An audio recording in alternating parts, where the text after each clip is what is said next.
Hello, welcome everyone to this webinar, which has been organised by the Centre for Autism and Theology. My name is Catherine Triffiner and I'm an external academic at Cardiff School of Technologies and a member of the CAT Group. Before I introduce our speakers on our panel today, I would like to briefly introduce the Centre to you. The Centre for Autism and Theology was launched in 2018 by Professor Grant McCaskill and other colleagues in the Department of Divinity at the University of Aberdeen. The Centre aims to host interdisciplinary research into autism in relation to theology, church and faith. The hope is that the Centre can function as a hub that brings together all those who are interested in this intersection of autism and theology. In this way, the Centre hopes to contribute to the academic world and to be of service to the Church and other faith communities. As part of the Centre's activities, 2 webinars are held each teaching term. Please do take a look at the website to see more details and how you might get involved with the Centre, and you can also follow the Centre on social media. So it is my pleasure to introduce our speakers today, Professor John Swinton and Sarah Douglas. Professor Swinton is an esteemed academic in the field of theology and holds a chair in divinity and religious studies right here at Aberdeen University. His professional background prior to his research career encompasses nursing, ministry, healthcare chaplaincy, including mental health chaplaincy, with a strong focus on person-centered care, integrating theology, spirituality and religion. As an ordained minister of the Church of Scotland, John is also committed to supporting church work and education. He's published extensively in practical theology, pastoral care, mental health studies, disability theology and nursing in terms of both traditional academic literature and a range of books that are accessible to a much wider audience. In terms of teaching, John's work crosses schools within the university, including nursing, medical arts and theological students. He also teaches spirituality and healthcare to nurses and occupational therapists at Robert Gordon's University in Aberdeen. He is actively involved in collaborative and cross-disciplinary research, including exploring the relationship between spirituality and women's experiences of breast cancer. His research portfolio includes disability issues and the theology of disability, advancing our understanding of the spiritual lives of people with advanced dementia and those with other complex and profound needs. Professor Swinton is also particularly interested in the ministry of the Church and mental health issues as they relate to the spiritual dimensions of care offered by religious communities, as well as the spiritual care offered through secular mental health services. He also uses his research to explore the care of marginalised people through faith communities. I am also very pleased to introduce to you today Sarah Douglas, a late diagnosed autistic and ADHD cis woman. Sarah serves as an autism and neurodiversity study advisor. She draws on her lived experience in her various research endeavours. Sarah has collaborated on the Comrade study funded by Autistic, which investigates the inclusion of autistic individuals with learning disabilities and or limited communication in academic research. Sarah also holds roles as an autistic representative with the AIMS2 Trials Consortium and is co-author of Understanding Autistic Relationships Across the Lifespan with Dr. Felicity Sedgwick. She is an advocate for autism awareness through speaking engagements at universities and conferences, and she is a media face for Step Change Step Charity, where she helps highlight financial challenges within the autistic community. Sarah also supports survivors of rape and sexual assault through her important work with SARSAS, where she facilitates peer support groups and volunteers on the helpline, leveraging her involvement in the Autism and LD Advisory Group. Sarah is engaged in creative activism. She contributes to the production to addressing spiritual abuse and pursues her own research on autistic experiences of spiritual abuse, for her master's and for her PhD. And outside of her important advocacy work, Sarah enjoys live music, theatre, and singing in choirs. And she's even converted her son's room into a karaoke room now that he's gone to university, much to the delight of her neighbours. And so before I give over to the panelists, just to sort of say we're going to be hearing both from John and Sarah shortly. They're going to talk a little bit about their work. And then we'll start off with a bit of a Q&A. We'll have a break, giving everyone the opportunity to ask their own questions, and we will go from there. So it leaves me at this point to hand over to Professor John Swinton to introduce himself and his important work. Well, good evening, good afternoon, good morning, everybody. I think my job is to lay a foundation here for how we might understand love. Because love is a really complicated thing, not just kind of experientially, for obviously all of us who have been in love and love is complicated.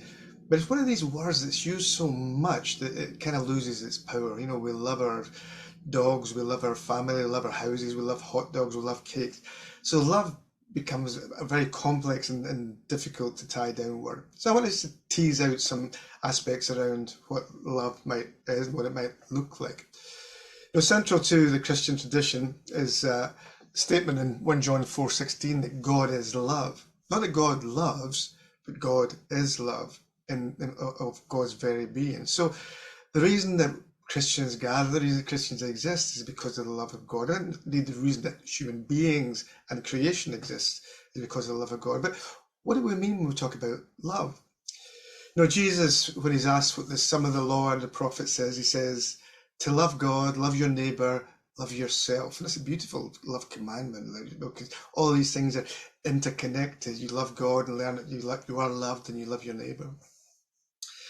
Again, when the Apostle John in 1 John says, tells us that God is love, does he mean that God's an emotion, a feeling, an experience? Because if he does, then we've got a problem. Because love tends to come and go. Sometimes we feel madly in love, sometimes we don't feel in love at all. But love must have more durability. So is love an emotion, a neurological function, a feeling, an experience?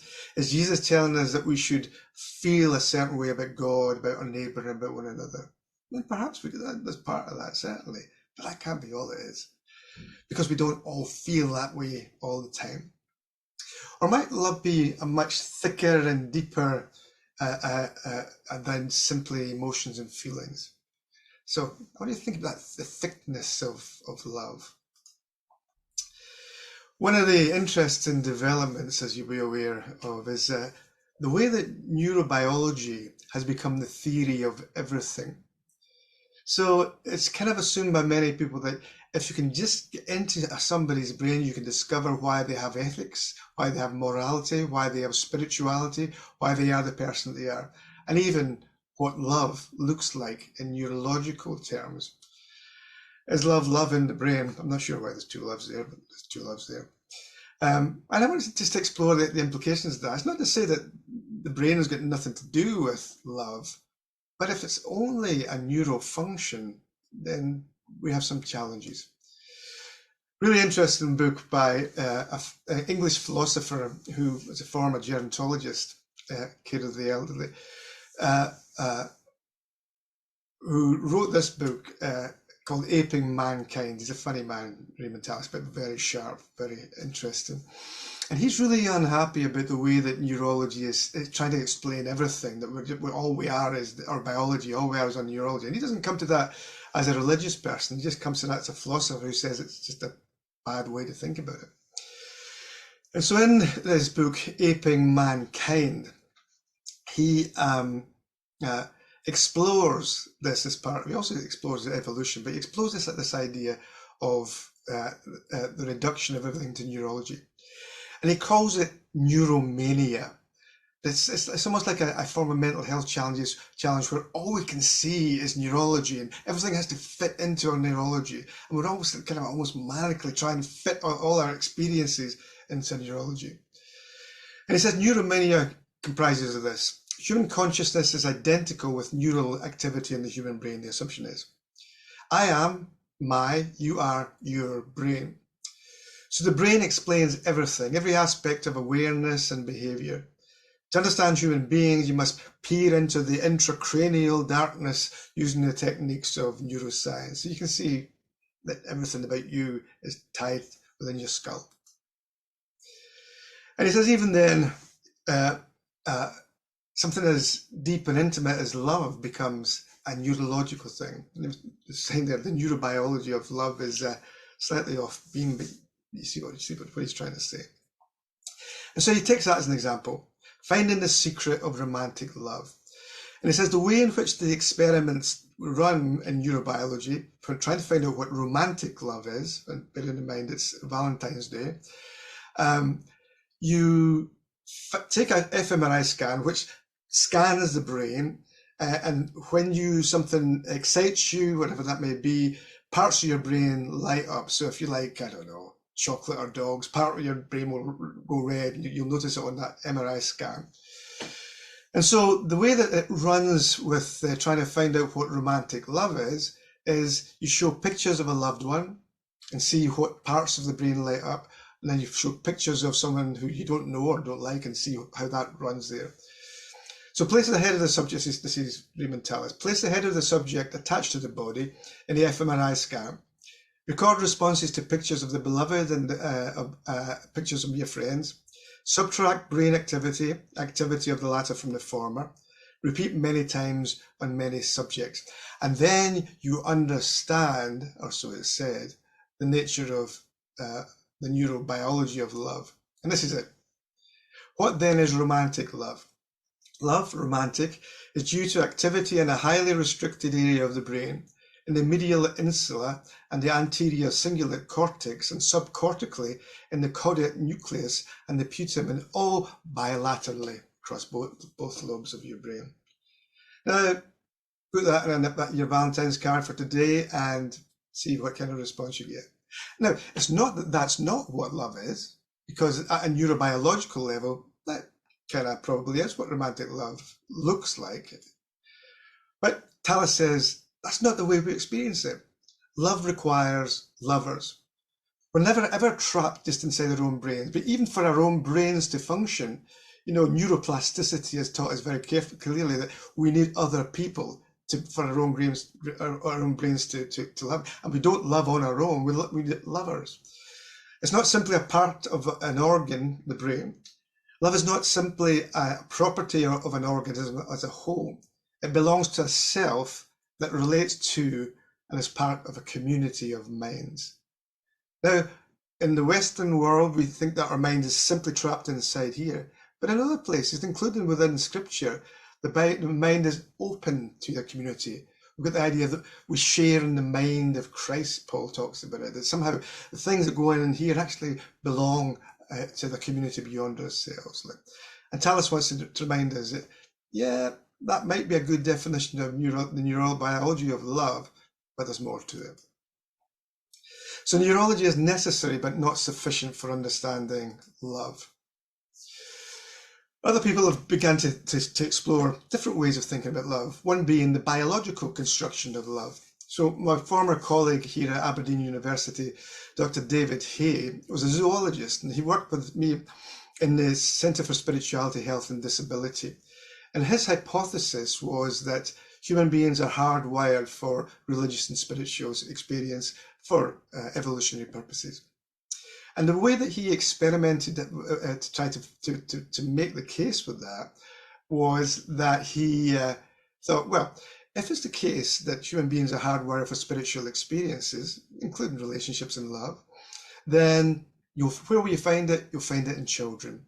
Before they get into a situation where they're taught that the individual, they're taught that they have to compete against one another. Maybe if we did some research on children, we could discover this innate spirituality. And that's what he did. He did a fantastic piece of qualitative research in his book, The Spirit of the Child. And he discovered, sure enough, children have a natural sense of awe and wonder, a desire to reach out to something beyond themselves. And he calls this spirituality, but he names it relational consciousness.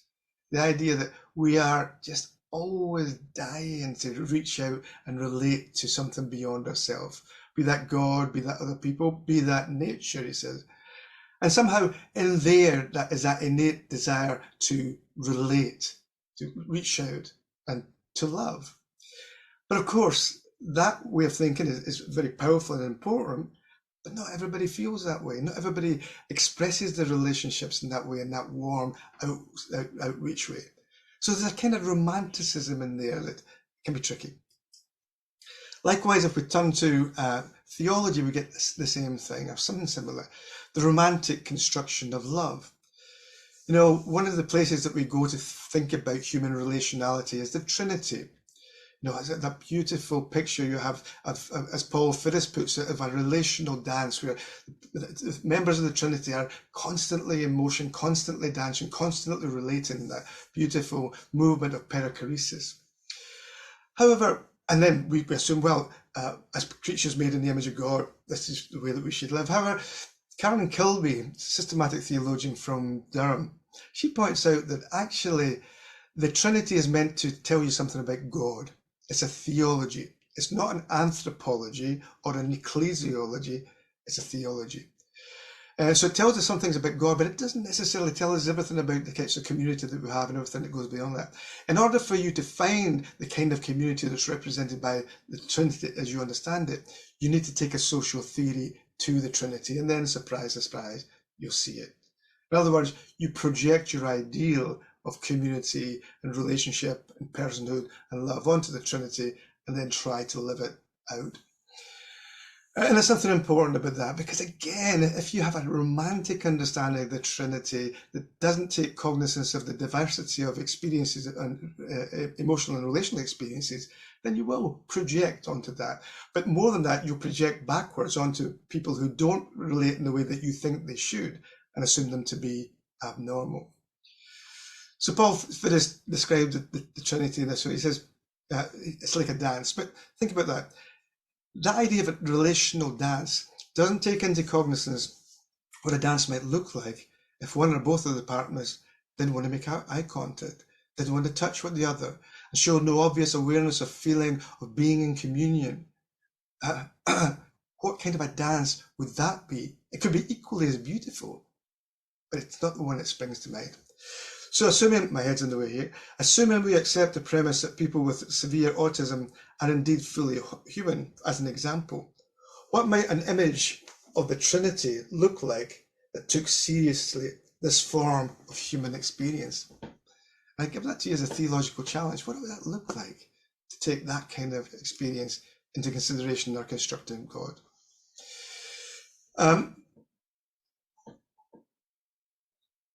There's a really interesting paper written by Ian Hacken a few years ago, and he's talking about the way in which people with autism are portrayed by medicine as being unable to read minds, as being unable to relate in that way. And he says, clearly that's not the case. But why is that not the case? And he points to one of the reasons why it's not the case, and people begin to realize it's not the case, is the publishing catalogue of Jessica Kingsley Publishers in London. They have a huge catalogue on autism. And within there are personal narratives, narratives of people with autism, narratives of people with non-verbal autism, narratives of families, all sorts of things, all saying that actually many people with autism, probably all people with autism, have a very strong, rich relational life. It may not manifest itself in the way that we being the neurotypical people assume it should do, but that's nonetheless, and it's not lessened in a sense for that fact.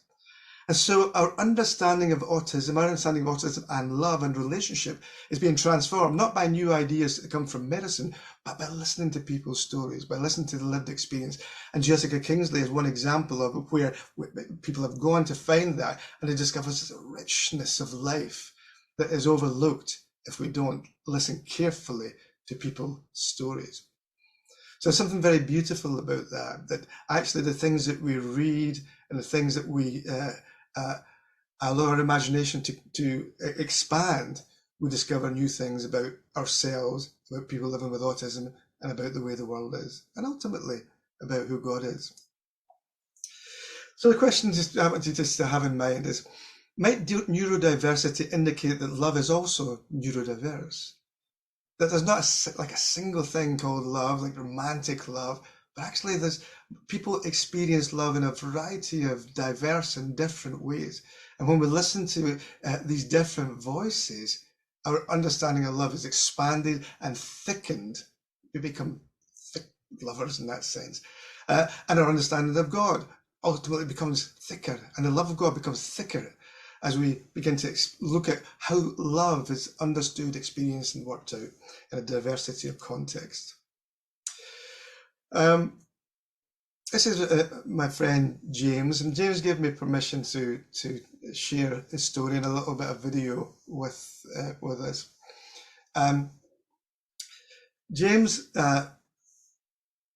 lives with non-verbal autism, and for most of his life he was assumed not really to be able to talk or to communicate rather, until his mum came across a way of communicating that focuses on a board. You can see James working with a board here, and he spells out his words in a really interesting way. We'll see that in a few seconds.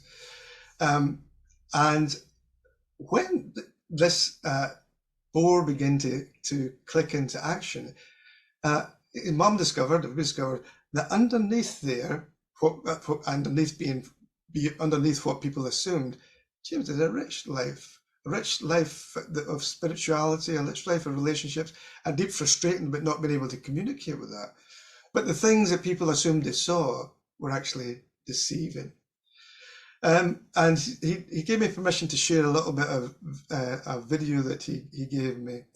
And if it works, I'll be happy. If it doesn't work, I'll be unhappy. Oh, no, it doesn't work. Well, such is life. But in the video, it's really interesting because James is talking about the experience of being a non-verbal person. He talks about the frustration of that. He talks about the way in which he gets really concerned about the fact that people speak over him, that people he doesn't understand what's going on, but he understands perfectly what's going on. But then he talks about relationships, and he talks specifically about relationships with non-verbal people. And what he says is this, and it's a very beautiful thing, like he spells this out. It's a shame we can't see it, but there you go. To be with non-verbal people, you need to just accept people as they are. And if you feel awkward, the key is just to be. And he says, the key is just to be. And I think, you know, we oftentimes think about love as an active thing, a proactive thing. James says, sometimes love is just being. With those who seem to be different, those who communicate differently, and when you're feeling out of your communication comfort zone, just be. Love is just being. I think there's something beautiful about that. Anyway, coming towards the end of what I want to say to you, what I'm pushing you to think about is that love is not a single thing. Love is a many-splendid thing, as someone once said. And it's only as we listen to the diversity of voices that we begin to see what that means. There's a lovely paper written by a Mennonite theologian called Christine Guth, and she talks there about her experience of discovering that she and her family lived with Asperger's. And she says that all of her life she assumed, and people had taught her, that this kind of romantic love, this idea of feeling in particular ways, is the way that you articulate love. So human beings love. Horses are made to run, she says. Human beings are made to relate. But then she encountered a very different mode of relationship in her family. And I'll read just a couple of little excerpts from her paper. She says, my Asperger's family led me to throw out all such assumptions and start over of romantic love. First, both our children were diagnosed with Asperger's syndrome, a condition on the autism spectrum, a disorder affecting a person's ability to socialize and communicate with others. That's her definition. Then my husband Bob also claimed the diagnosis. Surrounded by people on the autism spectrum, I began to wonder how God's good creation could include people with brain differences that limit ability to form relationships. What could it mean to be human when some folk cannot relate in ways that meet our expectations? I concluded in frustration that the people I love with all my heart are completely different kind of human being, incomprehensibly other. Long before we had a name for it, Asperger's differences were already colouring Bob's and my relationship. During our courtship, Bob and I had caused a pastoral counsellor to wonder at his lack of being in love and to worry about our future together. For decades to follow, including the trying years I described above and previously in her paper, I wondered too. Where was the love in this strange relationship? But now, after 28 years of married life, I know that love is here too. Though his love for me has pulverized my preconceived notions and stereotypes of love, who am I to say it does not qualify as love? Bob's version of love is marked by dogged commitment, persistence through agonizing struggles, willingness to give and take enjoyment of companionship, and other treasured aspects of shared living. Folks with Asperger's thrive on predictability, so their love may shine in predictable routines. Bob's commitment to spending the last half hour of every evening with me, reviewing the day's ups and downs, has, in its very reliability, breathed new life into our marriage. Likewise, I have learned that Bob's values when I express my love for him predictably. When I make sure the refrigerator always holds the items he invariably carries in his lunch, he feels my care. Who says you need roses for romance? Isn't that beautiful? So as I just finish here, she concludes, Christine Booth, what is it that people live to do the way horses live to run? My family members on the autism spectrum show me that we dare not limit our definition of humanity to a single trait. Being with God is beyond relationality. And by that, she doesn't mean that people don't relate. It just means that the kinds of relationships that we assume very often in theology and often practice in their lives are not the only kinds of relationships that they are. Finally, I just want you to think about this. The language of love has been created by neurotypical people with a particular perception of the centrality of certain forms of relationality that it is assumed reflects true humanness. To date, there has not been a recognizable language of love that includes the types of autistic experiences of love that I highlighted earlier in this presentation, is what it should be. Emotional and relational definitions of love whose authenticity is gauged by particular ways of seeing the actions of people with autism make people with autism appear to be thin lovers. But in fact, the kind of things I've been talking to you, particularly listen to people's stories, people with autism are thick lovers. There's depth there, there's diversity, there's beauty. We just need to learn, we being all of us together, need to learn to look for that, to value that, to share in that. And then when we do that, and then we claim that we follow a God who is love, the richness of our life will be really interesting. Thank you for listening. That's wonderful. Thanks so much, John. So I would like now to bring Sarah to the panel. Hello. Thank you so much, John, for that. I have to say I had a bit of a giggle when describing autistic people as either thin or thick lovers, and never been a thin lover in my life, and I'm not going to be starting now. But yes, it's lovely to see you all today, and it's really great to be able to talk about the lived experience from some autistic folk about what love is like for us. John was absolutely right to point out that this idea of being relational, which I hear a lot about in church from the pulpit, that we're relational people, we're designed to be relational by our loving Father.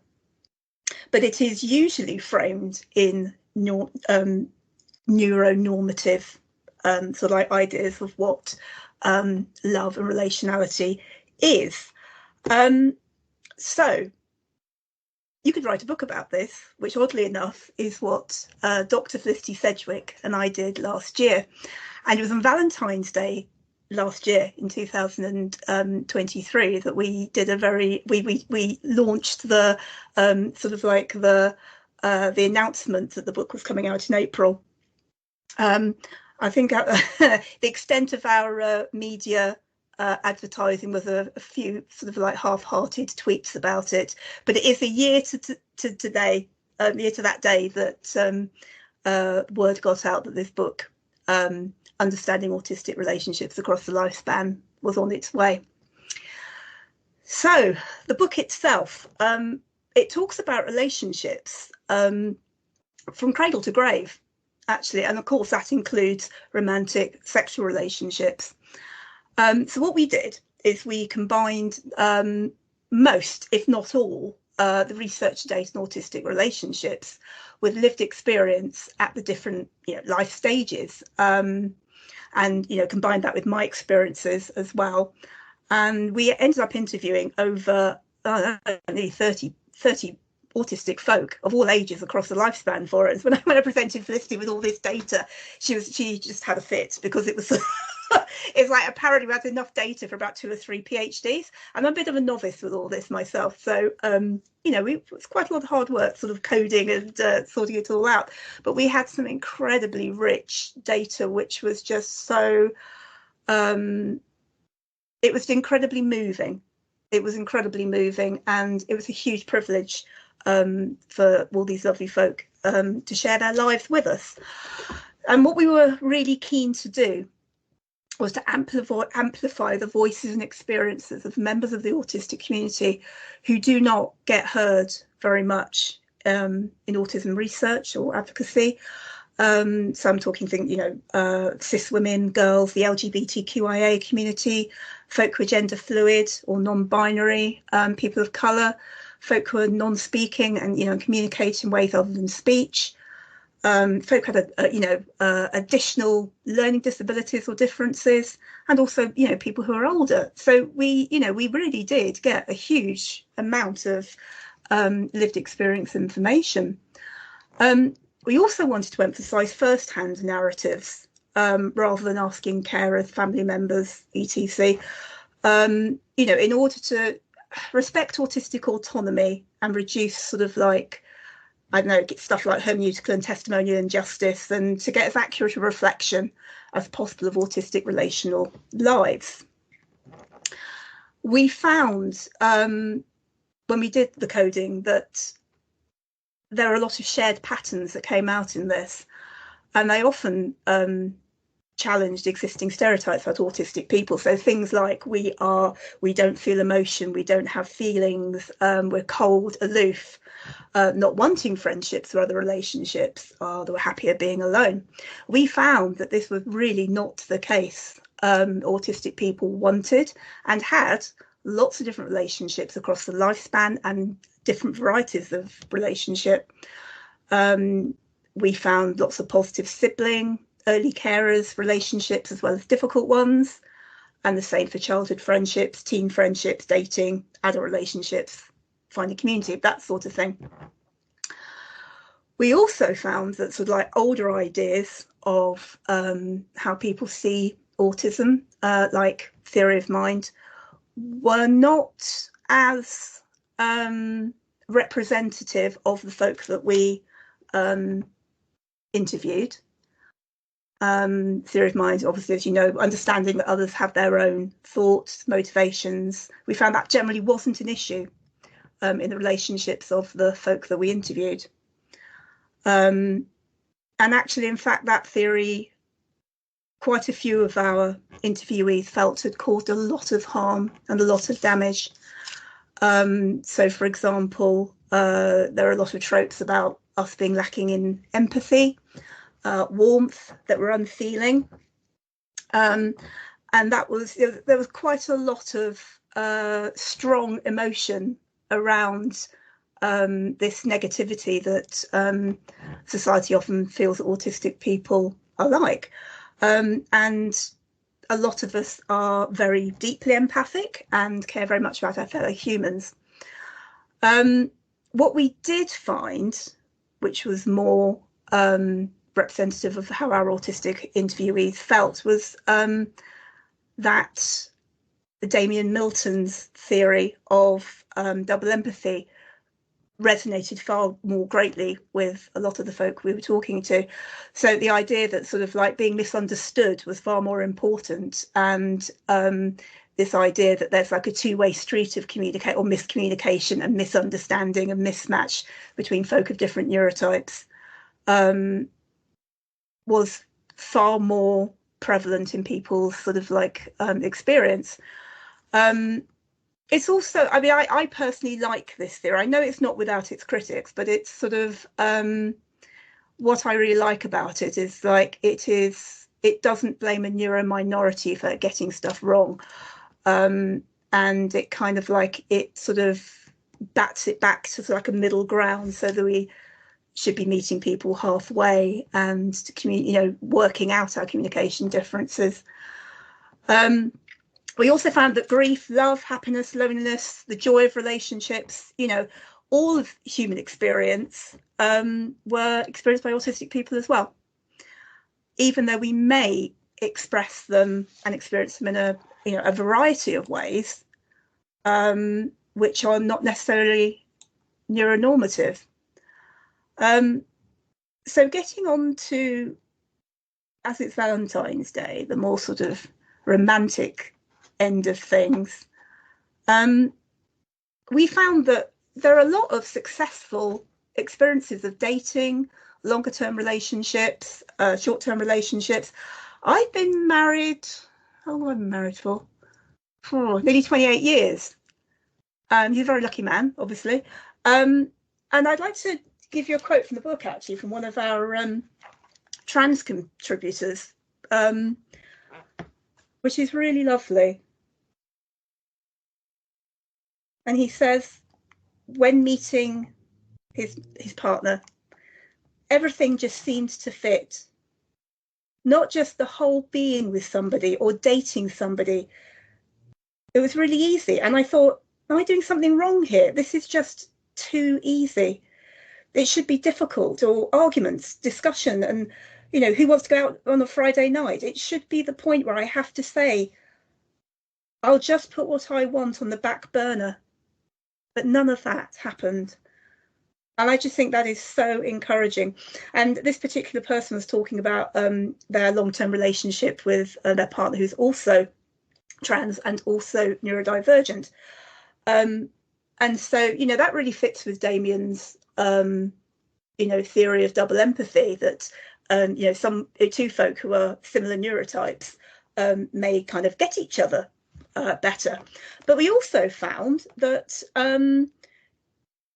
I don't know, how would you call it, a mixed neurotype relationships were also successful. And let's have a quick look. Yeah, so there's this one of our anonymous contributors said, when I met my non-autistic wife online, we hit it off straight away.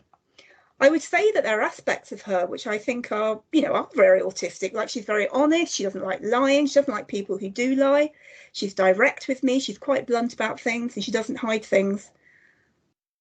And even though this person isn't apparently autistic, they got on very well right from the word go. But there are there can be real problems when there is a mismatch, and someone else says, when there's a mismatch between autistic and neurotypical relationships from the start, and that there isn't really that level of understanding of what we need from a relationship, what our priorities are, and when they are not met on one or both sides, the reaction to it is very different. So this mismatch can be a real problem, but it's not necessarily insurmountable. Another contributor described about how after they were diagnosed with autism and married to a non-autistic wife, they were sort of mulling over how autistic ways of showing love and affection and being in a relationship can be different. And actually having had that diagnosis really, really helped the quality of understanding and mutuality within that relationship. And this person says, excuse the language as well, it's not my words, but just quoting directly, the whole process has helped my wife to understand that I'm not being a bastard, and earlier she did wonder if that was what was going on. She does now say that she's so grateful that I'm the way I am, because other people are much more emotionally driven and are not as stable. She perceives me as a very stable person. At times she's perceived this as uncaringness, whereas recently she has recognised that my way of caring manifests in a different way than what she may want it to do. But ultimately she values it. So I do certain things for her or arrange things in a certain way to help her feel better in her circumstances. The love languages and love praxis may well be different for an autistic person. So there's quite a variety of experience there. Now, there was one thing I did want to quote from, and I have to say this absolutely breaks my heart every time I read this. It's because we did have a lot of folk who'd had successful relationships. We had quite a lot of folk who didn't want relationships, who weren't interested, who were sort of asexual and just weren't interested in that sort of like, idea of romance. And we had folk who really desperately wanted a relationship, but have found it really, really hard to find intimacy or romance in his relationships. And this young man called Tejas, who is a non-speaking autistic man. And I find this deeply upsetting when I read this, but it's just, his own words. He communicated with us via email, typing, and these are his own words, which took a lot of effort to communicate. The work to get autistics authentic relationships is not yet done. I'm alone. I am lonely. I'm tired of working to better my life. I'm 24, autistic, non-speaking, worthy of delighting another in giving love and receiving love. But how can I have a relationship? My body is sensory, tuning into autistic, nightmarish, impulsive motor loops. Try to charm a woman to wear your ring when you wear an ID bracelet because you cannot say your name or address. Try to charm a woman when you cannot say or share what you have in your head. I love myself in a good working day, but I hate myself in a bad working day. Yeah, I do find that and he's absolutely right. I am worthy of delighting another in giving and receiving love. Now that it's poetic and it's heartfelt, and it is absolutely true. And one of the things that I've noticed, right, with doing this kind of work into relationships, and also the other sort of research I do, is that there is a lot of infantilization of autistic folk, and particularly with folk who have additional disabilities or learning disabilities or differences. And it can be incredibly dangerous because, and this really sort of like segues into the work I do with supporting survivors of sexual abuse, is that we're often considered not to be capable of sexual relationships. And there's one person who, I'm just going to try and get the information up here, who has written about this, actually this day last year. It's really good. It's his name is Emergent Divergence, and I believe, oh gosh, his name has completely escaped me now. Bear with, let me just find it. Yes, David Gray Hammond, absolutely brilliant website, All Things Autistic, very, very good. And what he says, he tackles the idea of romantic relationships, and this is what he says. We live in a world that fights hard to keep us at the fringes, and relationships are often a very touchy subject for us.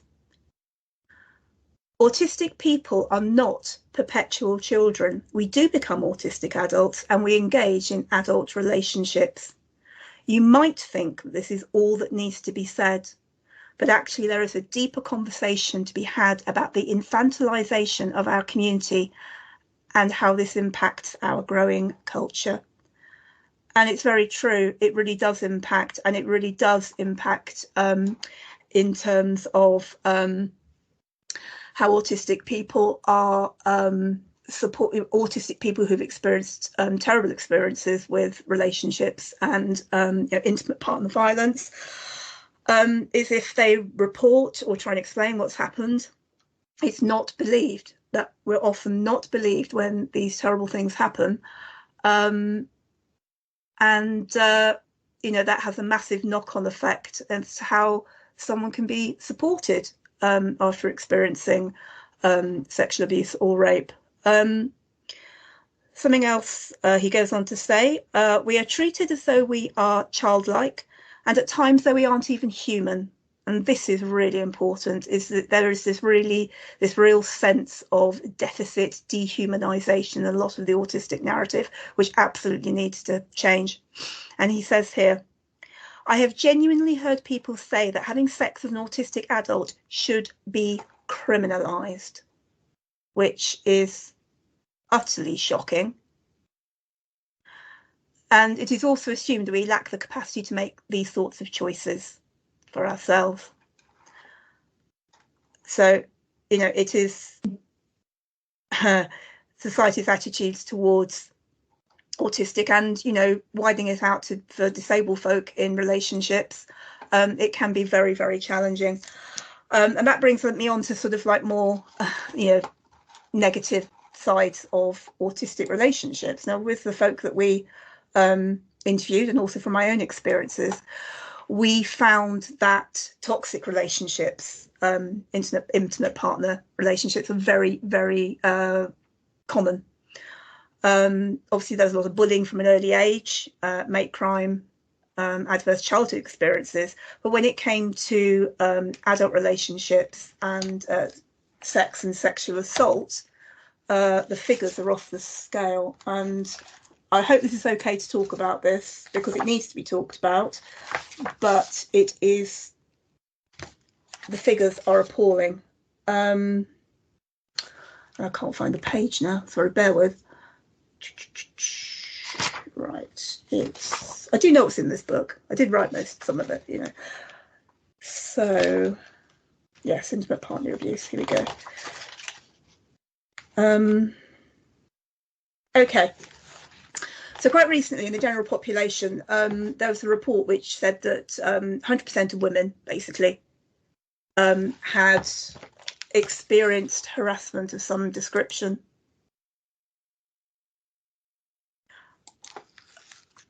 And about 20% of women reported having been the victim of serious sexual assault or rape. And similar numbers for domestic violence. Now, these are appalling figures. But when you look at autistic people's experiences, it's just off the scale. So between 60 and 90% of autistic women report having been victims of sexual assault, including serious sexual assault, rape, domestic violence, and often on more than one occasion. And this is 4 times the number of non-autistic women. And I think I would actually probably extend that to other neurodivergences as well. We don't have the data, but a lot of us are multiply neurodivergent, so the chances are folk who've got ADHD, all that sort of thing as well, probably also experience this kind of stuff. So I don't really want to go into more detail about that, because I think I've really brought it down now. But it's this is the reality of autistic relationships. Actually, is that there can be some really great highs, but the lows are appalling, and it's definitely reflected in the sheer numbers of folk who have PTSD or complex PTSD, again anecdotally, because we don't have a lot of the data on that, and also the extraordinarily high suicide rate. But I would say, bringing it back round to something a bit more positive, is that we find love in ways which are similar to non-autistic folk, but also differently. And I'm just going to have a little list of the things that how I found love. I think I found that I was able to love myself after diagnosis and therapy. and getting a lot of help to recover from a lot of trauma. I found love with my husband, my son, my friends, select members of my family, not all, and that's okay. I found love in community, not necessarily church community, but I do have loving connections at the church I go to and also with online stuff. But I think that I find love and acceptance, because the two do go together for me, sort of with my friendships and activism groups and communities who are also on the periphery. So things like Viv Gordon Upfront Survivors group, my choirs, the iLord spiritual abuse creative community, and Rockfit, which you need to check Rockfit out. It's absolutely brilliant. It's very, very inclusive, and it's that whole thing of being with folk who get it, get you, and you don't have to explain. Now, ideally, that would be in a church community, but I think if you look at the work, particularly of Krisha Waldock in this respect, in her recent paper, The Impossible Question? Is that it? Oh, I can't remember the title of it now. She talks a lot about her own autoethnographic experiences about belonging, what that means to her, and how it often doesn't occur in church situations, which I think we need to improve on. And that may be a good place to stop. Thank you very much for listening. That's brilliant. Thank you, Sarah. Sorry about the feedback. No, that's brilliant. Thank you. So next, I just want to kick off for our panelists. So thank you both to Sarah and John for that really valuable insight into the work that you're doing and the really vitally important points that you raised, both. So I guess I'm going to ask a kickoff question, and then we'll take a few minutes to discuss that, and then I think we'll go for a break and invite the audience to ask some questions, and we'll work through those after a short break. But I guess my question to you both at this point is, how have the conversations within theology about autism and relationship changed, perhaps over the last 9-10 years?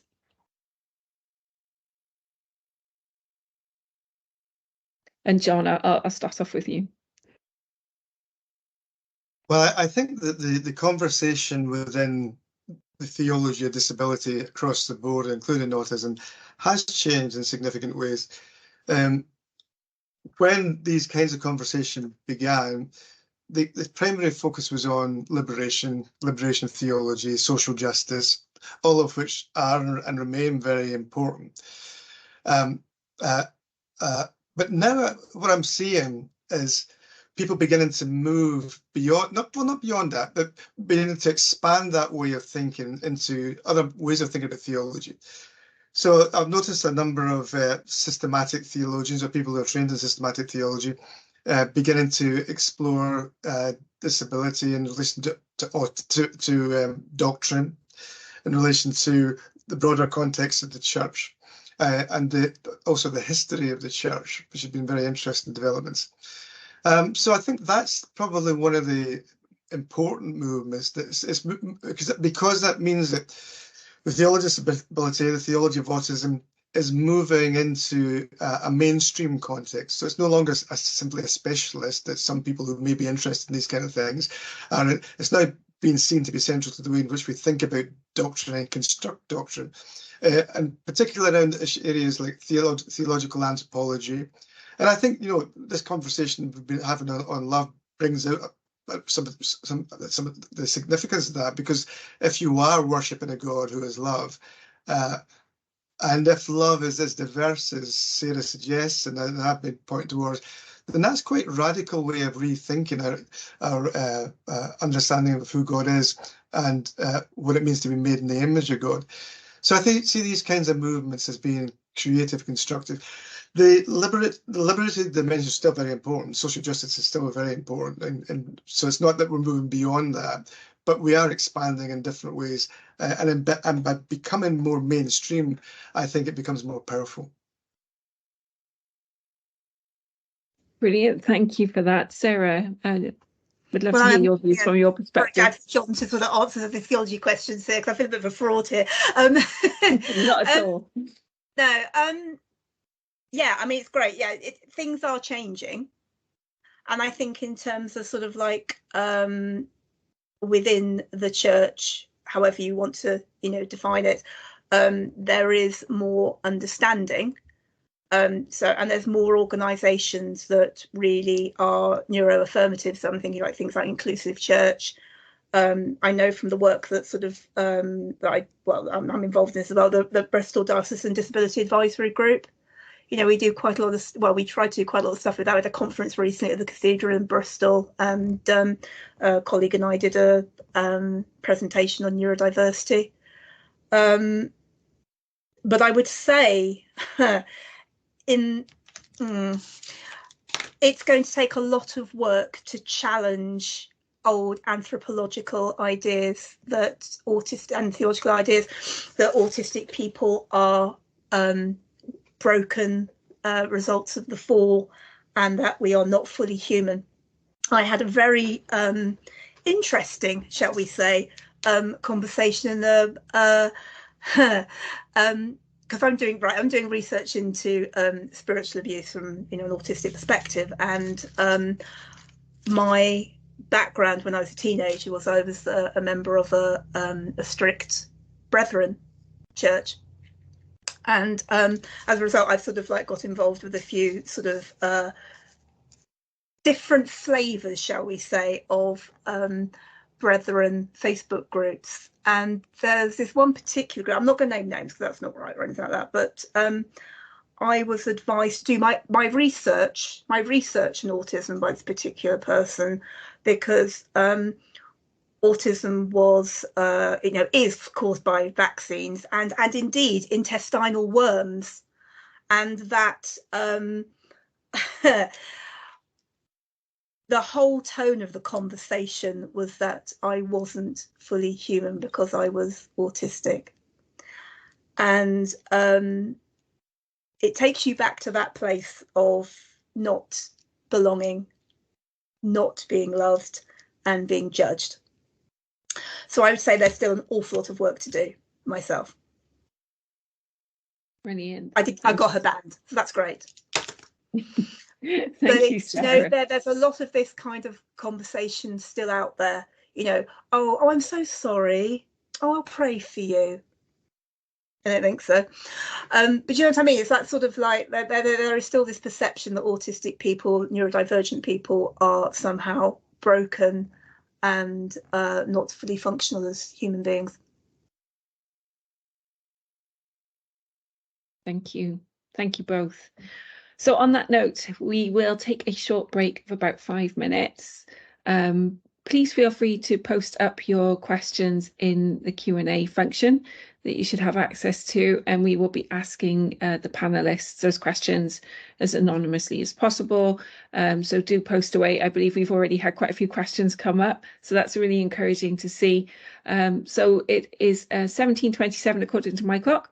So we will come back a little bit before 25 to, and we will be speaking to both John and Sarah a little bit more. So thank you, and we'll see you very shortly.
Hello, everybody. Thanks for that.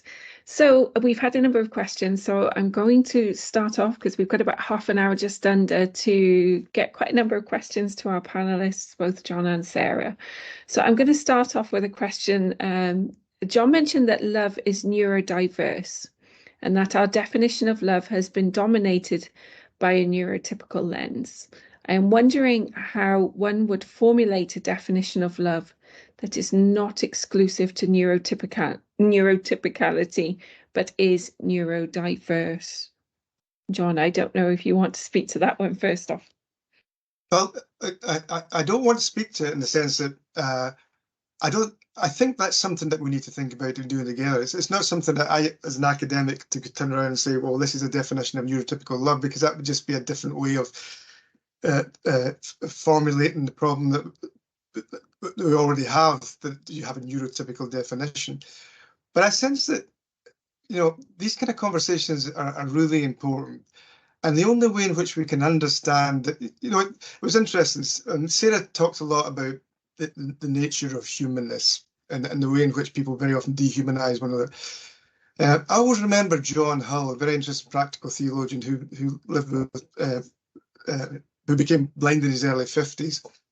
And he talks about the idea that actually, in the context of blindness, he talks about the idea that actually blindness is a world. It's a way of experiencing the world within which you discover things that you wouldn't know otherwise, because your hands become ways of feeling your way into your life, feeling the faces of your children, and so on and so forth. And he says the only way you can understand humanness is when you take each of these different ways of being human, in his case being blind, or whatever it is that formulates your difference, and brings them together in conversation. And then you can understand what human means. It's only when we listen to one another. It's not that human's one thing, it's over there. It's a human. What it means to be human is when we all come together and understand that our shared experiences are what makes us human. And I think it's the same with love. I think we need to come together and begin to understand that when it comes to relationships, apart from anything else, culture bound, we're a very individualistic culture. So therefore you have a certain type of relationship.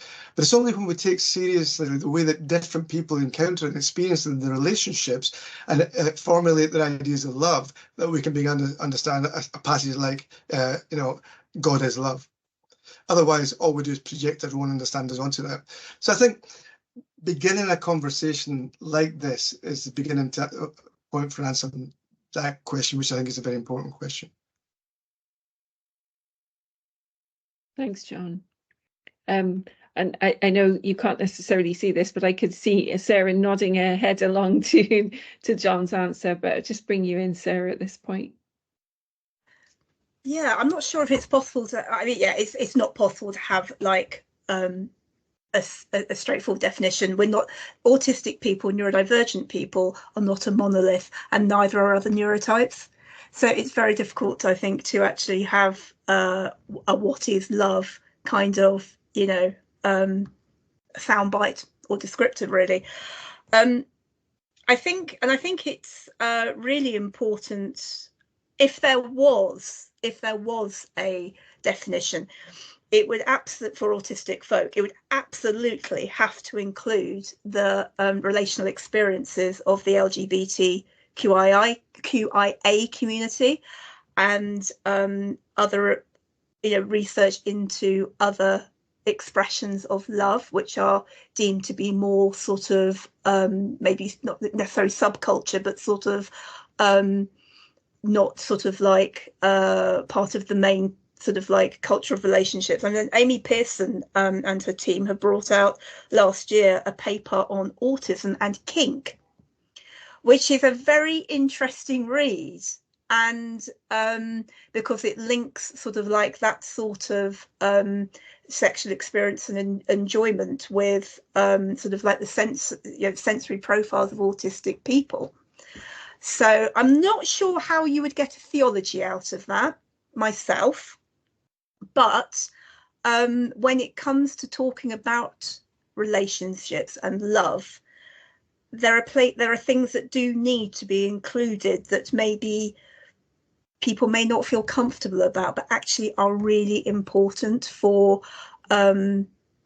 the breadth of human experience, understanding the breadth of human experience. And it does partly go back to what I was saying earlier on about the infantilization of autistic folk and disabled folk, that actually there's a lot more to it than people may imagine. I don't know if you can see, everybody in the chat, that we've shared the link to Sarah and Felicity's book, so do check Jolly that out. Good. Yes, no, and you know, when you look at the front cover, all I can see is 2 open loo seats, and once you see it, you cannot unsee it. It's not the best of covers, but the book's That's good. okay. Thanks, Sarah. Well, actually, whilst I've got you on the mic, I've got a question here for you specifically, which is, you talked about what loving and being loved is like for you in your life and your relationships, and the person asking the question thanks you for that. Okay. And they wondered if you would be willing to say how loving and being loved by God looks for you. That's a really good question, and actually it's something that I am really grappling with at the moment, because and this is partly to do, well, it's mainly to do with the research I'm doing into spiritual abuse. So actually, sort of like a lot of my experience of God, or a particular interpretation of God and church community, has been really very abusive, which was sort of extended into sort of like some family members for many years who had very sort of repressive, strict, and I don't know, again, abusive ideas about God, relationships, women, that sort of thing. And so I feel acceptable and loved in the church community I am in, but it does come with caveats. And it's something I am working on at the moment in my own personal life, because I feel a lot of anger about, as I'm unpacking the impact that spiritual abuse has had on me over the years, I find myself deeply angry about the people who co-opt God into their abusive practices. I think my faith has changed dramatically. I see God's love through my husband, my friends, my son. I see God in the fun that I have with all these different wonderful people in my life. But I would say, in terms of all the spiritual abuse stuff, it is definitely a work in progress. But I think I've adopted more of an apathetic, not to be accused of apathetic, approach to faith, in the sense that I find I have a visceral, actually quite a visceral reaction. Sorry, theologians, but it's just how it is, to maybe doctrinal discussions, or even opening my Bible, because of the stuff that feels very, very current again, because of the research I'm doing. And I'm working on that changing, but it is where I am at the moment, and then that's okay. I'm more concerned with people being safe in worshipping communities and people being treated properly, than I am about sort of doctrinal and those kinds of disputes and discussions. And that's not to say that I don't see that there's value in them, but for me, I can't go there at the moment, and I know that's a trauma response. And again, that's okay. Well, it's not okay, but it should be okay to say it, and to say this is where I am. But I know God's still there, and he's okay. He, she, they are okay with it. Whereas many years, well, not that long ago really, I was still in a very, very dark place with not really even understanding God's love. So anything's a bonus from that, I would say. I'm not sure if that actually answered the question. You got a bit rambling. No, but, you know, it's that's kind of where it was going. I suspect some of these questions, looking through them, we could be trying to answer for a very long time. But actually, this leads me on quite nicely to the next question for you both, which is, I work with adults on the autism spectrum. And recent training suggested that there is a higher than average percentage of adults on the spectrum who don't fit into the majority of gender or sexuality categories.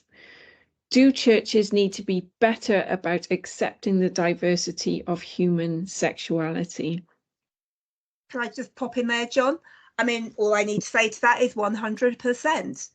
And until the church can actually start behaving in a way that genuinely welcomes folk who have different sexualities and gender expression, then yeah, I could get really quite cross about this, if I'm honest, particularly with the Church of England. But it's kind of like, yeah, they can't even get their safeguarding sorted out. It's an absolute dog's dinner at the moment. You know, it's an absolute dog's dinner with regards to living in love and faith. So, yeah, is my answer to that. John? Nothing to add. Nothing to add.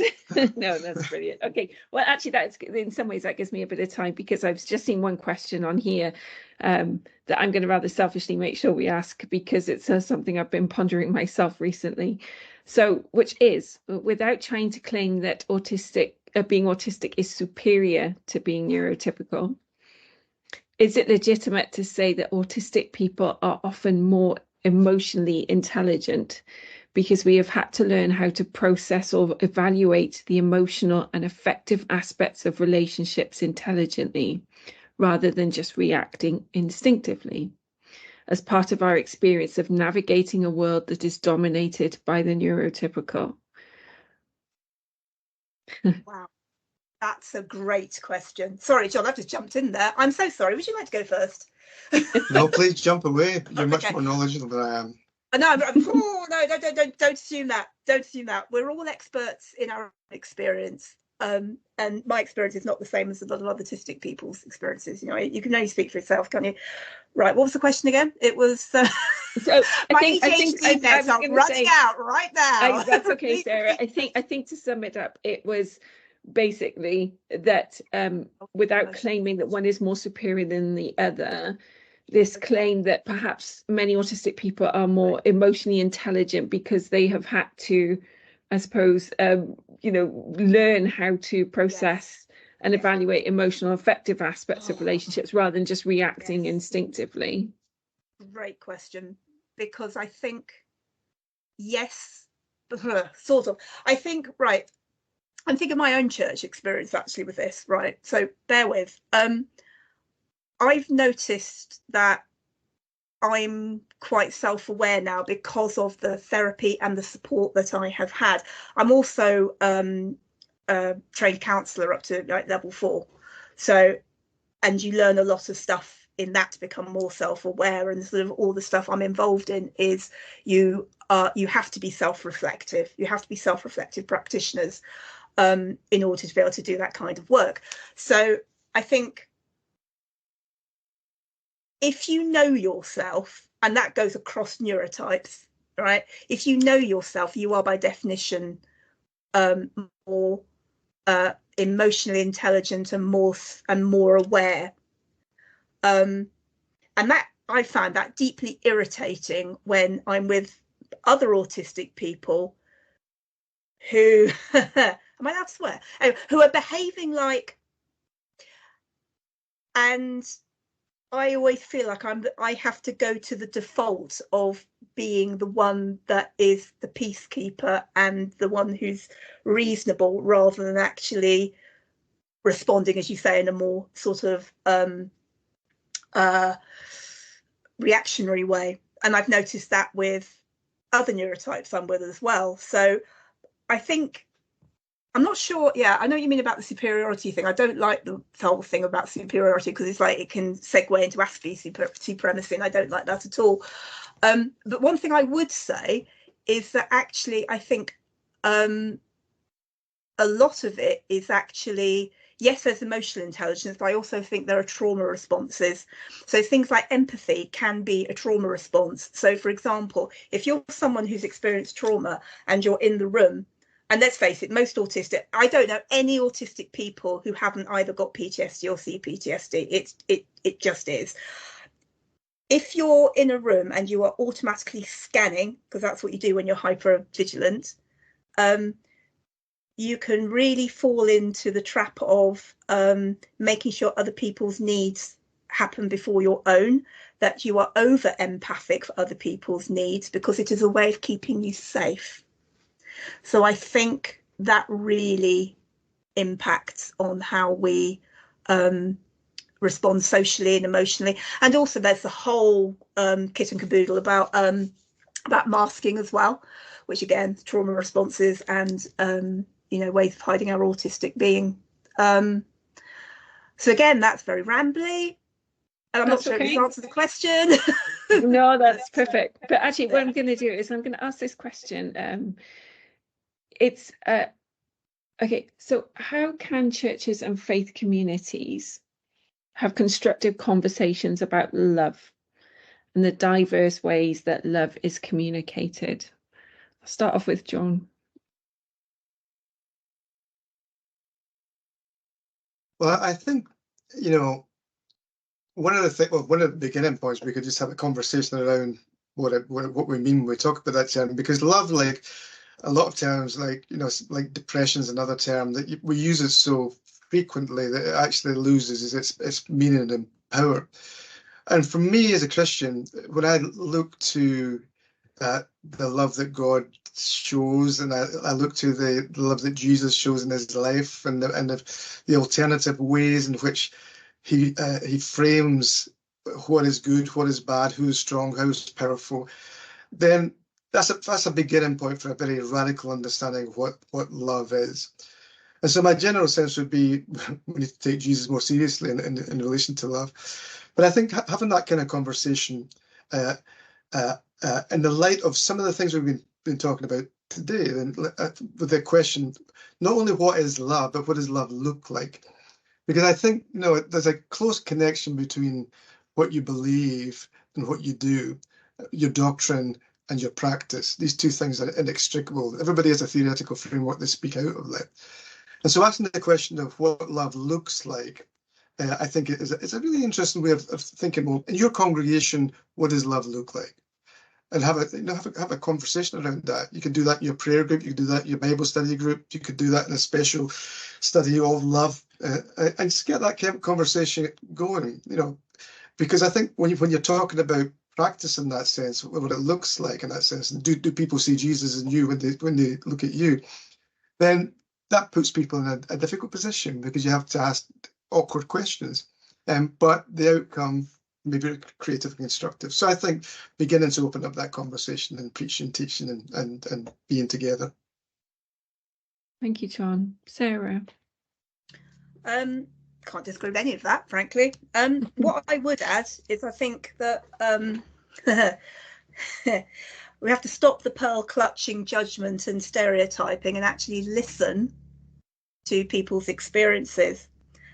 And in order to truly be able to listen to people's experiences, churches have to be places of safety, both physically, mentally, spiritually, and emotionally, and they often aren't.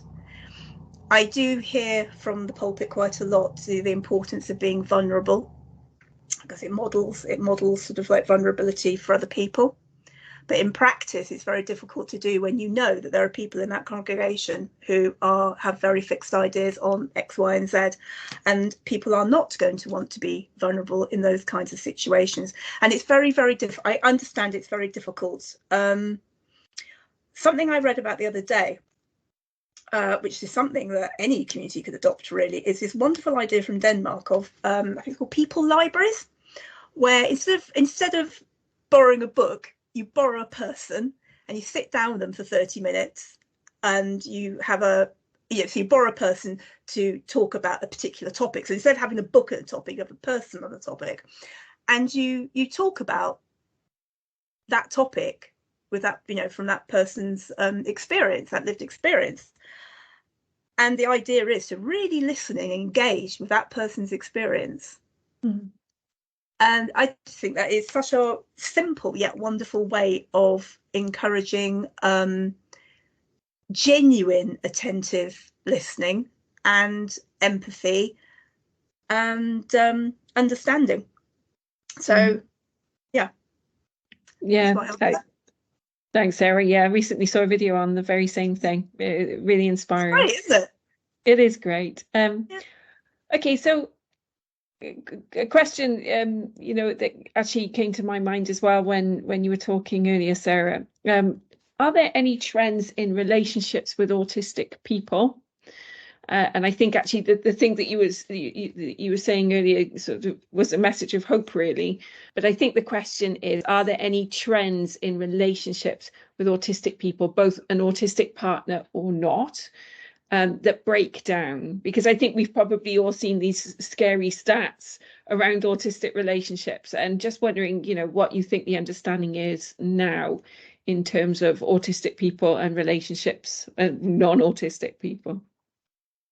So you're talking about sort of like relationships of like between I think trends I suppose in the success of relationships.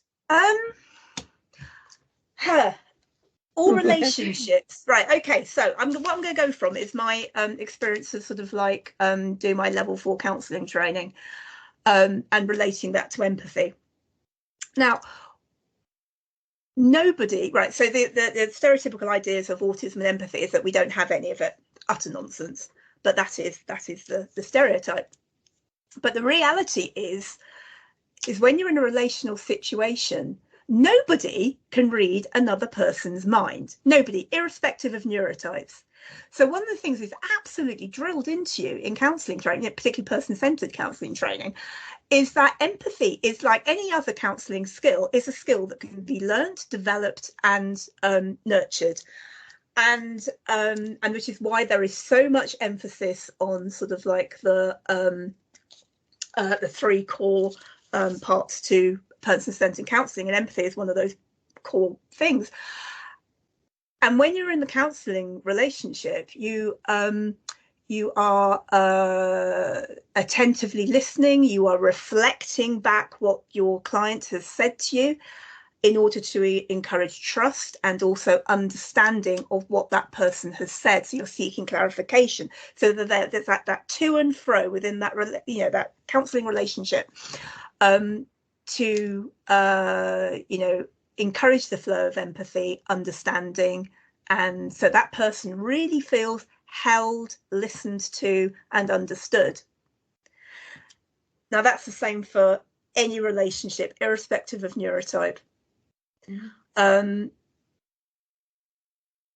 I would say, I'm just thinking of my lovely counsellor friend who counsels a lot of autistic couples, a lot of couples, you know, some of whom are autistic. Is that yes, there can be problems, there can be relational breakdown, but it is not the same as the sort of like the relational tropes that we get, that oh, if you're with an autistic person or a neurodivergent person, the relationship is going to fail. Okay. They do fail. I've been married. No, it's my second marriage. You know, marriages fail. But it's kind of very ableist to blame it on this kind of idea that the way an autistic person communicates is wrong, as opposed to a non-autistic person being right. So it goes back to the whole double empathy thing. Having said that, autistic people can be abusive, coercive, all of those things, as well as non-autistic folk. You know, again, we don't want to be infantilizing. We're just as capable of being, you know, not great people to be with, or in partnerships. So, thank you, Sarah. Thank you. We didn't get to all the questions, unfortunately, but we are running out of time. But But Sarah, I don't know if there's one question for you regarding your book in the Q&A. Okay. So hopefully we can at least type a message, even if we don't have time Oh, to yeah, no, sure. verbally address it. Yeah, definitely. So that leaves me to say thank you, a huge thank you to Professor John Swinton and to Sarah Douglas for your time today. It takes a lot of preparation coming into an event like this, so thank you for all your work on this, for your introduction to your work and your answers to the questions from the audience today. So thank you both so much for your time. To everybody watching this webinar, on behalf of the Centre, thank you very much for attending. It is Ash Wednesday for some and Valentine's Day, so enjoy your evening, and thanks again from all of us.